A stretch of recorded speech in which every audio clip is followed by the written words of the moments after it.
Terima kasih Anda masih bergabung bersama kami, pesan dan sudah kembali bergabung dengan Berita Sembodat. Betul sekali, kali ini kita akan membahas mengenai sebuah platform yang bisa membantu UMKM untuk digitalisasi gitu ya. Ada commerce.id dan kita akan membahasnya pemirsa bersama dengan CEO-nya ya. Ada Mas Bayu Darmawan sekaligus juga founder dari Commerce. Apa kabar Mas Bayu? Baik, Thank kabar you baik. sudah join ya.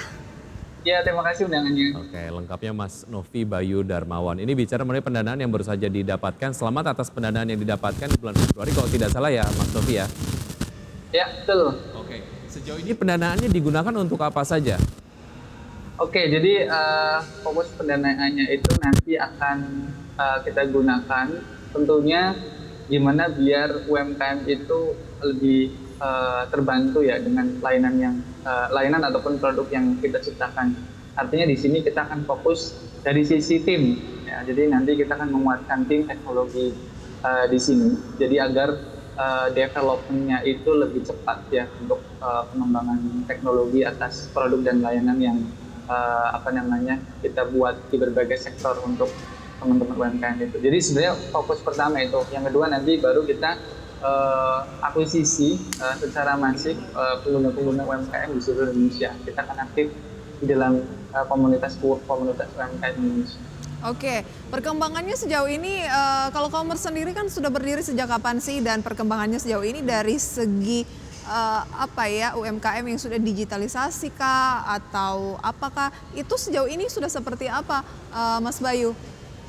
Oke, jadi sebenarnya kita legally kita tahun 2020 ya, di bulan Maret kayak gitu kita secara legal mendaftar ya sebagai entity ataupun perusahaan commerce. And then tahun 2021 Mas Ahmad Zaki, founder Bukalapak, masuk sebagai angel investor kami.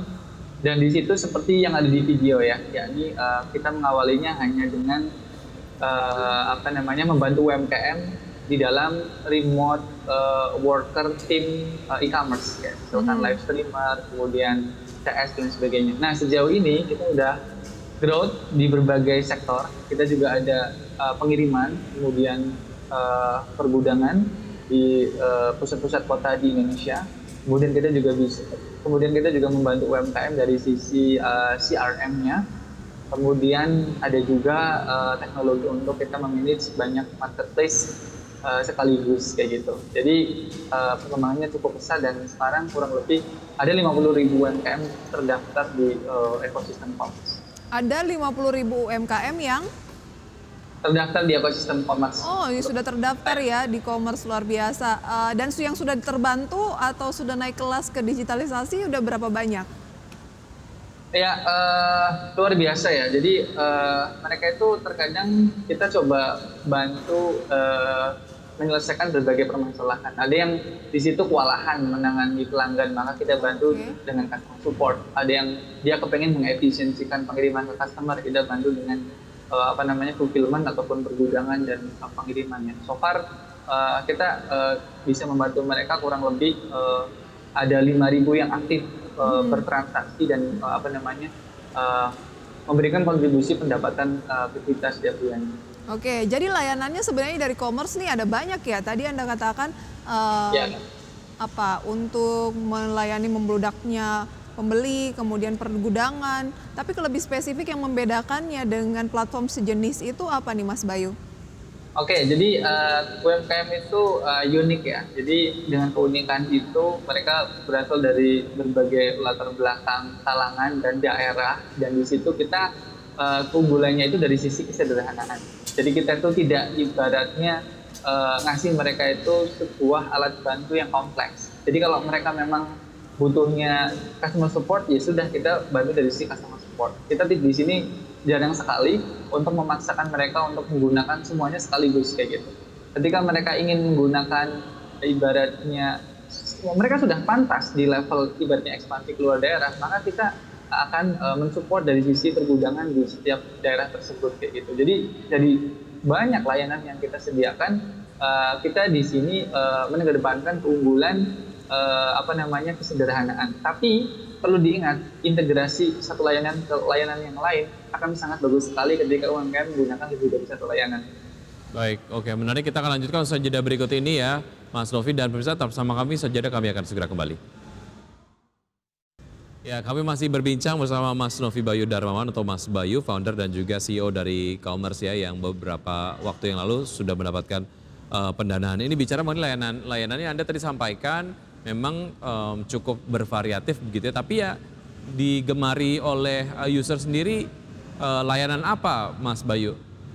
Oke, dari sisi kontribusi pengguna yang terbanyak itu adalah commerce.id. Jadi itu memungkinkan UMKM untuk mengefisiensikan ongkos kirim ya, kayak gitu. Jadi kita memang deal-dealan dalam jumlah yang besar dengan ekspedisi besar, sehingga kita bisa ngasih margin ke teman-teman UMKM itu, sehingga ongkirnya bisa lebih murah dan bisa menjangkau ke seluruh Indonesia hanya dengan satu dashboard. Mereka bisa pilih banyak ekspedisi besar. Oke. Wah, berarti ini sangat luar biasa begitu ya. Tapi kalau untuk commerce sendiri targetnya kan pasti ada profit begitu ya. Sejauh ini seperti apa untuk bisa kerjasamanya agar bisa meraih profit?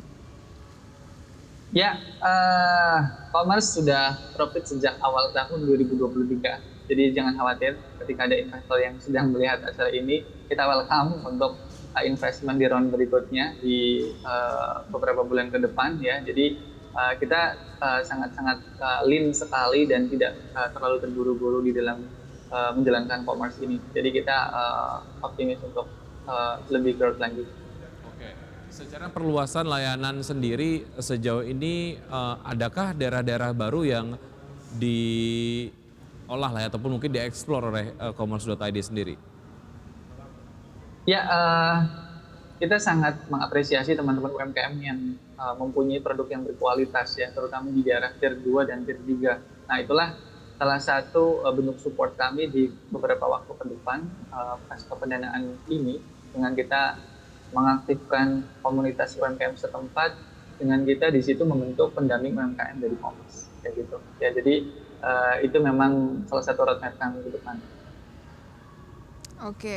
Lantas perluasan daerah layanan saat ini dan ke depan akan seperti apa, dan tantangan terbesarnya sebenarnya apa sih? Kan kalau pendanaan kan sudah diperoleh, meskipun mungkin masih banyak juga pendanaan yang diharapkan, tetapi tantangan utamanya apa dan memperluas cakupannya? Jujur tantangan di kami itu lebih ke apa ya teman-teman ya, adopsi dan akses dari teman-teman UMKM yang ada di daerah. UMKM di Indonesia jumlahnya luar biasa banyak, puluhan juta. Tapi ketika kita mengenalkan hal baru, teknologi baru, akses ataupun informasi di luar sana, itu luar biasa terjadi kesenjangan dengan UMKM di daerah urban seperti itu. Jadi bagaimana di sini kami mencoba menyelesaikan tantangan ini dengan sebuah strategi yang terbilang localized lah ya di setiap daerah itu. Itu yang kami hadapi sih. Baik, oke. Secara target mungkin Anda tadi menyampaikan soal profitabilitas ya. Lalu terkait dengan UMKM yang mungkin akan ajak serta lah untuk melakukan digitalisasi melalui commerce.id, ke depan itu akan berapa jumlahnya, Mas? Kami mempunyai mimpi untuk bisa berkolaborasi dan membahagiakan teman-teman UMKM, lebih dari 1 juta UMKM ya di Indonesia, untuk lebih efisien di dalam operasional e-commerce mereka kayak gitu. Dan di sini di layar kaca ini saya serta mengajak pemerintah daerah di tiap masing-masing kabupaten ataupun kota di Indonesia, mari bersama-sama berkolaborasi, karena kita memang setiap bulan memang ada roadshow ya setiap kabupaten ataupun kota untuk terus serta berkontribusi ke teman-teman UMKM. Oke, sejauh ini Mas Bayu sudah berapa banyak Pemda yang kerjasama dengan Commerce? Ada lumayan banyak ya, tapi terutama masih di Pulau Jawa kayak gitu, dan itu menjadi tantangan tersendiri juga nih, seperti yang tadi saya sampaikan ya, di Tier 2 terutama di luar Jawa nih. Ini barangkali akan kita coba nih sampai akhir tahun. Oke. Baik, yang terjauh di Jawa di daerah mana? Kemarin kita ke Tuban ya, Oke. dan sebenarnya tahun lalu kita juga pernah ke Sinjai juga ya untuk berkolaborasi luar biasa sebenarnya, masih agak jauh juga dari Makassar ini. Baik, dan ditarget juga untuk di daerah-daerah lainnya ya, untuk layanan commerce.id sendiri akan meluas. Baik, Mas Bayu terima kasih sudah bergabung bersama kami di Create Up, sukses untuk commerce.id, sampai jumpa. Ya, terima kasih, sampai jumpa. Sampai Baik. jumpa. Dan pemirsa, berikut sebelum kita akhiri Power Breakfast pada pagi hari ini, kami update posisi indeks harga saham gabungan yang tadi pagi dibuka menguat sampai dengan pukul 9:27 saat ini masih menguat dan makin tinggi 0,62% mengikuti bursa Amerika ya. Dengan penguatan 42 poin ke 7.343 dan nilai tukar rupiah terhadap dolar Amerika Serikat yang masih melemah ini 15.683. Baik, top gainer sejauh ini ada BMRI, ada NICE, Pegas, Astra Internasional, Humi, BRIS, INKP, Antam, dan juga JAR. Kemudian top loser sejauh ini ada KASA, SHID, kemudian ada IRA, BWPT, Enzo, KOKA, WIRG, AIMS, KICI, dan PTPS. Ya, beberapa saham-saham big caps ya kembali mendominasi penguatan, memimpin kenaikan dari IHSG termasuk Bank Mandiri dan Astra. Dan pemirsa, sudah 90 menit kami menemani Anda dalam Power Breakfast. Saya Wiki Adrian. Dan saya Prisa Sombodatu, sampai jumpa. Sampai jumpa.